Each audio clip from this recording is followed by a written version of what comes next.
dapatkan untuk menyamakan persepsi, saya bahas lagi tentang pembelajaran berdiferensiasi, yang mana diferensiasi ini ada tiga produk ya, ada 3 macam. Ada diferensiasi konten, diferensiasi proses, dan diferensiasi produk. Kalau diferensiasi konten itu adalah misalnya kita memberikan pelajaran pada siswa peserta didik kita itu materinya misalnya tentang anggota tubuh kan kemarin itu adalah sebuah konten, tapi yang mana konten dimaksud ini adalah yang mana kita pahami bahwa ada tentang audio visual, kinestik, dan audio yang tiga tadi, audio visual dan kinestik. Yang mana kalau audio itu pasti dengan suara, visual tentang ya seperti ini, tentang visual itu melihat ya, melihat anak-anak melihat. Jadi misalnya kita memberikan materi itu tentang tema, kita berikan kepada peserta didik itu, kita menggunakan ini proyektor, laptop. Kalau audio dengan suara, otomatis kalau visual itu pasti ada suaranya. Kalau kinestetik itu dengan cara bergerak. Jadi kita memberikan pembelajaran berdiferensiasi konten ini terserah dalam memberikan materi terhadap anak itu bisa menggunakan ini laptop atau menggunakan dengan cara diperdengarkan seperti itu. Itu diferensiasi.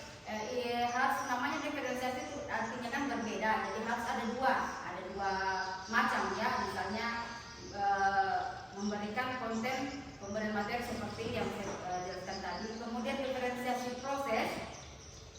Ya proses ini yang seperti pada saat anak-anak melaksanakan. Jadi bukan kan kita kan biasanya memberikan satu kegiatan belajar anak itu satu saja untuk seluruh anak toh. Misalnya LKS 1 saat LKS 1 mewarnai semua itu bukan yang dimaksud. Diferensiasi proses ini ada minimalnya dua pilihan seperti yang sering saya lakukan, di sebelah sini mewarnai, di sebelah sini menempel. Itu artinya berbeda dalam proses. Jadi anak-anak melaksanakan pembelajaran itu berbeda. Ada 2 macam. Kalau satu itu berarti bukan diferensiasi. Itu kalau proses itu 2, ada anak yang mewarnai, ada yang menulis, itu namanya sudah memenuhi diferensiasi proses. Kalau diferensiasi produk ini adalah hasil pembelajaran dari peserta didik. Ada pemahaman bahwa diferensiasi produk ini adalah bukti atau hasil karya atau dalam bentuk hasil karya. Bukan itu maksudnya. Maksudnya kalau ada yang memahami bahwa diferensiasi produk ini adalah ada sesuatu hasil dari kegiatan main anak itu, bukan itu yang dimaksud. Misalnya kan kita kan hasil karya itu sebenarnya itu produk juga, tetapi tak selamanya dari hasil belajar ini, diferensiasi produk ini berasal dari produk. Ada sesuatu, misalnya kita menanyakan kepada anak-anak apa hasil belajar hari ini, ada anak-anak yang cuma berbicara dan saya belajar tentang ini tadi, itu sudah hasil produk, itu sudah proses produk dari pemahaman anak-anak. Tidak mesti bilang dia menunjukkan hasil kerjanya dia, misalnya kan dia menampakkan ini, gambar tadi saya mewarnai ini, itu satu. Kemudian tapi anak-anak ada yang cuma mau bercerita, dan tadi saya menggambar ini, itu juga termasuk produk dari hasil kerjanya kita. Kemudian inti dari pembelajaran berdiferensiasi ini adalah berkelompok. Kalau cuma satu kelompok itu bukan diferensiasi, bukan berbeda, berkelompok. Kemudian itu dan diferensiasi kontennya ini, kalau kita mau menerapkan pembelajaran berdiferensiasi ini dalam pembelajaran kita, tidak mesti harus tiga ini kita terapkan. Boleh jadi kontennya saja berbeda. Misalnya kita memberikan konten materinya kita dalam kelas, tapi ada anak-anak yang mau di luar, yang berbeda kan? Ada yang mau di dalam kelas, ada yang di dalam luar kelas. Itu termasuk sudah diferensiasi kontennya kita. Kalau diferensiasi proses bersatukan, tidak apa-apa. Yang penting kan di dalam satu kegiatan pembelajaran sehari itu ada diferensiasinya. Kalau cuma di materinya beda, tidak apa-apa, prosesnya sama, produknya juga sama. Tapi kalau kontennya satu, cuma memberikan arahan saja atau sama-sama menonton, ya di prosesnya yang berbeda. Misalnya di sini mewarnai, di situ menulis atau menempel, itu boleh. Tidak mestinya harus tiga ini diterapkan dalam pembelajaran kita. Kemudian itu tadi intinya ya harus berkelompok ya, itu menyesuaikan dengan minat belajarnya anak-anak. Misalnya kalau disatukan itu tidak berkelompok, makanya saya pisahkan terus seperti ini. Kemudian kita lanjut saja ke pembelajaran sosial emosional. Tentunya kita kalau TK tidak asing lagi dengan pembelajaran sosial emosional toh. Tetapi ternyata bahwa pembelajaran sosial emosional ada di kompetensinya, Nah, ini kesadaran diri, kemampuan untuk memahami perasaan. Tentunya kita kembali kepada diri kita sendiri, toh kesadaran diri, memanajemen diri, kemampuan untuk mengelola emosi, pikiran dan perilaku diri. Kemudian kesadaran sosial ya tentunya tentang bersosial. Kita tentang pembelajaran sosial emosional ini sebenarnya tidak asing kan, kita selalu itu merupakan aspek perkembangannya kita toh sosial emosional, cuman ada beberapa hal tambahan tentang kompetensi sosial emosional. Keterampilan berrelasi itu sama halnya tentang kemampuan kita dengan mengajarkan kepada anak itu supaya dia bisa sebagai supporter, dia kerjasama dan sebagai membangun hubungan yang saling mendukung untuk hubungan yang sehat dengan anak-anak, antar anak-anak. Kemudian pengambilan keputusan yang bertanggung jawab, misalnya anak-anak itu memilih sebuah kegiatan main, maka itu merupakan sesuatu pilihan yang bertanggung jawab untuk anak tersebut, yang mana ada pun kesadaran penuh ya di sini untuk menguatkan kompetensi yang ada di sosial emosional ini. Ada 5 kompetensi tadi itu, ada namanya kesadaran penuh yang mana mindfulness ya ini menjadi pendukung untuk pengembangan kompetensi sosial emosional. Tentunya kesadaran penuh ini melatih perhatian murid-murid sebagai kelanjutan dari pencapaian pembelajaran sosial dan emosional, yang mana yang saya bilang tadi Bu ada namanya teknik stop. Nah, teknik stop ini seperti berhenti sejenak dari kegiatan kita. Misalnya kita sudah capek dengan anak murid, ada dengan apa? Kalau untuk diri sendiri sebelum anak murid, tentunya kita toh kita ambil ada videonya di sini ya tentang mindfulness ini. Ada itu saya sudah sering praktik, beberapa kali saya praktik dengan anak murid walaupun cuma sederhana karena tentunya berbeda dengan anak-anak yang sudah besar, SD, SMP, SMA. Tapi kalau murid di TK kita menggunakan taktik yang seadanya saja, yang penting kita sudah mempraktikkan teknik stop ini. Teknik stop itu berhenti sejenak dari semua aktivitas, kemudian kita duduk dengan yang kita rasa nyaman duduknya seperti ini toh misalnya. Kemudian kita tutup mata, kita kalau boleh mendengarkan musik yang menenangkan diri kita, mendengarkan musik, mendengarkan musik, kemudian kita resapi, kita punya seluruh anggota badan sampai ke bawah, dikasih rileks, pokoknya kita ambil sisi ternyamannya kita, kemudian kita hirup nafas, kemudian dibuang secara teratur, seperti itu secara berulang-ulang tergantung dari sampai mana kita mendapatkan sisi yang ternyaman. Sisi ternyamannya begitu saja sebenarnya kalau stop ini. Kemudian ada lagi teknik stop sudah saya praktikkan di anak muridnya saya, walaupun sampai nanti hirup nafas, buang, itu saja, tidak mendengarkan musik ya, secara bertahap lah untuk kita perkenalkan teknik stop ini kepada anak untuk memberikan kesadaran penuh untuk melatih pembelajaran sosial emosional. Ini ada videonya sebenarnya tapi jaringan tidak mau. Iya, ada lagi teknik lain, tergantung sebenarnya kita. Barangkali kan ada orang yang mencari titik nyamannya itu dengan cemil-cemilan, minum teh, minum kopi-kopi, itu tergantung. Itu sebenarnya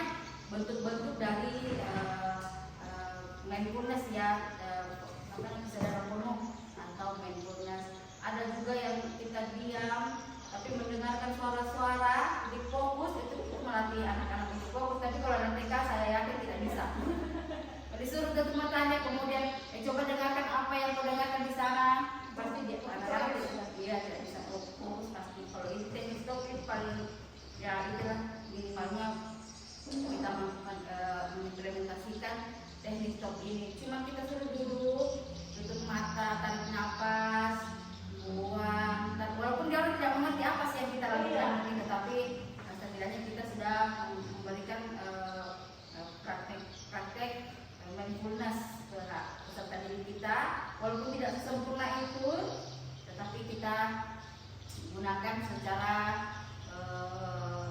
sesuai karakter anak didiknya kita. Setidaknya berapa menit, berapa detik pun kalau sudah dia laksanakan itu sudah berhasil. Walaupun cuma diam, setidaknya dia sudah diam untuk menghirup nafas, membuang, seperti itu. Dan tidak ada juga begini, ada ini banyak ya sebenarnya. Dengan bermain musik pun, kalau kita kan tergantung orang ya, bagaimana caranya dia menemukan titik ternyamannya dia dengan bermain musik, dengan makan-makan, dengan jalan-jalan sebagainya. Seperti itu saja sebenarnya. Saya ingin sampaikan, tidak usah panjang-panjang. Ya, ini kita berefleksi dulu tentang tentu teman-teman ada yang memahami tentang pembelajaran berdiferensiasi toh, yang misalnya ada yang belum dipahami secara detail boleh ditanyakan yang apakah yang saya lakukan ini sudah berdiferensiasi atau belum, seperti itu. Kalau misalnya kita rata-rata saya lihat kita di sini kan tidak ada yang melakukan itu sebenarnya, kita cuma menonton sebenarnya untuk membagikan pembelajaran. Tapi kalau misal kalau kontennya, kalau saya menurut saya konten itu kalau misalnya kita berikan anak-anak nonton di sini yang lainnya sebelah ke sana, mungkin kita kekurangan ya, siapa yang berada di dalam, siapa yang berada di luar. Jadi bolehlah kita memberikan pembelajaran kontennya itu sama. Misalnya kita cuma memberikan instruksi, itu kinestetiknya instruksi seperti ini gerakan, memberikan misalnya cuma kita memberikan video nonton, tetapi setidaknya di prosesnya yang berbeda. Jadi di sebelah di sana anak-anak mewarnai tentang materi kita tadi, di sana anak-anak menulis. Gitu. Kalau di hasil nanti kita minta anak-anak untuk menunjukkan hasil karyanya. Ini tadi yang saya buat ini, tapi kalau anak-anak tidak mampu, tidak mau berani naik ke dalam untuk menunjukkan, kita tanya saja apa yang pelajaran tadi, yang menjelaskan saya tadi begini-begini, itu sudah termasuk produknya, hasil belajar, produk hasil belajar. Jadi tak selamanya itu produk itu dalam bentuk hasil karya. Kemudian bicara, saya tadi begini guru, apa yang sudah itu sudah termasuk produk dari anak-anak. Tapi seperti yang saya bilang tadi, tiga diferensiasi ini tidak semestinya kita terapkan salah satunya pun boleh. Kalau tiga-tiganya bagus, bisa diterapkan, itu lebih bagus lagi. Ya pasti pernah dengar teknis talk sebelumnya? Belum, kalau saya. Ya saya nanti dengar di Anu dari dia pendidikan Anu. Iya itu istilahnya mindfulness kesadaran penuh. Misalnya toh, misalnya kita capek, kita duduk begini, tenang, merelakskan, mendengarkan musik, tarik nafas, buang untuk menghilangkan dan menghilangkan rasa apa dia dulu pernah kayaknya sudah bilang saya waktu saya guru saya lakukan. Iya. Saya tidak tahu itu namanya. Biasa anak saya suruh orang semua ambil apa? Baru saya menyanyi. Matahari baru kalau sudah tidur baru ini dengar. Iya. Tapi sebenarnya sudah kita lakukan itu. Sudah dilakukan. Ya teknik mindfulness kesadaran penuh itu kalau teknik stop berarti kita berarti mindfulness iya kesadaran penuh ya untuk membalikan kesadaran penuh iya tentunya kita harus lepas dulu pikiran kita dari segala hal toh untuk mengembalikan kesadaran penuhnya kita iya mengembalikan energinya kita. Wah rasa sudah capek anak tidak senang jangan kalau begitu itu tunggu yang waktu dulu lah.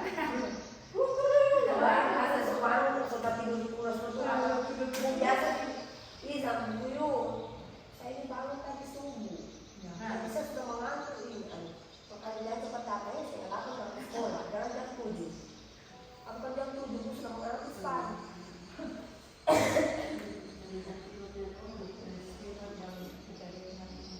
iya yang penting kita sudah tahu ternyata ada namanya teknik mindfulness ya mindfulness dengan cara itu berdiam sejenak Pada saat kayak iya supaya bisa iya iya betul ibu itu pun mindfulness itu tergantung kalau kita mau dilakukan awal boleh di tengah boleh di akhir boleh tergantung ini kayak apa kita apa itu refleksi merilekskan diri Iya. Iya. Ayah. Iya. Iya, makanya saya sering lakukan itu nanti selesai di orang anu. Iya, biasa capek. Iya, tapi walaupun kita saya sudah lakukan itu susah untuk memberikan anak-anak kita kayak pokoknya kita diam dulu, pertama kita bilang saja dulu. Iya, tidak usah disuruh, itu matanya dulu kita kasihkan dulu. Kita mau tarik nafas, buang tarik nafas. Nah sekarang kan kita tarik nafas, kalau ibu guru sudah tarik nafas, kalau dia bilang bagus kan begini. Jadi kita tutup mata. Nah, itu anak sudah tahu, itu anak sudah berapa kali praktek, alhamdulillah dia sudah dia sudah melakukan itu tarik nafas. Walaupun saya tidak tahu dia orang tutup mata betulan atau tidak, tapi kalau saat saya buka mata, ternyata anak-anak tutup mata betul, tapi saya tidak tahu. Iya, pokoknya kita sudah melakukan kan secara sederhana. Walaupun tidak kayak tadi pas sudah hilang capeknya, nggak masih capek, pijit-pijit. Oh iya, nanti pijit-pijit di rumah saja. Iya seperti itu ya. Setidaknya saya sudah berbagi ya teman-teman ya, berbagi tentang pembelajaran sosialisasi dan pembelajaran sosial emosional. Kita kan kemarin cuma sosial emosional, anak sudah mandiri, ada sudah tidak menangis. Ternyata tidak, ternyata ada kompetensi tersendiri di dalamnya, seperti saya bilang tadi, kesadaran diri, manajemen diri, kesadaran sosial, keterampilan berrelasi dan pengambilan keputusan bertanggung jawab, yang mana keterampilan itu dibangun dengan kesadaran penuhnya kita, seperti tadi mindfulness juga untuk melatih manajemen dirinya kita saat misalnya capek itu boleh dipraktekkan. Misalnya kita sudah pusing, sudah bagaimana dengan masalah-masalah, itu boleh kita duduk relax, pagi juga boleh. Pokoknya tergantung dari bagaimana kita mencari kenyamanan dirinya kita itu. Ya, seperti itu. Saya kira cukup sekian untuk aksi ini, untuk memberikan sedikit pemahaman. Cuma intinya saja, kalau ada nanti yang mau mendaftar program bulan Agustus ini, boleh daftar. Jadi nanti teman-teman bisa mendapatkan materinya lebih secara detail lagi. Oke, cukup sekian pertemuan kita kali ini. Terima kasih atas kesempatannya. Assalamualaikum warahmatullahi wabarakatuh. Waalaikumsalam warahmatullahi wabarakatuh. Dan selamat siang. Iya, boleh kecil-kecil lagi boleh. Ipa bikin apa? Menulis.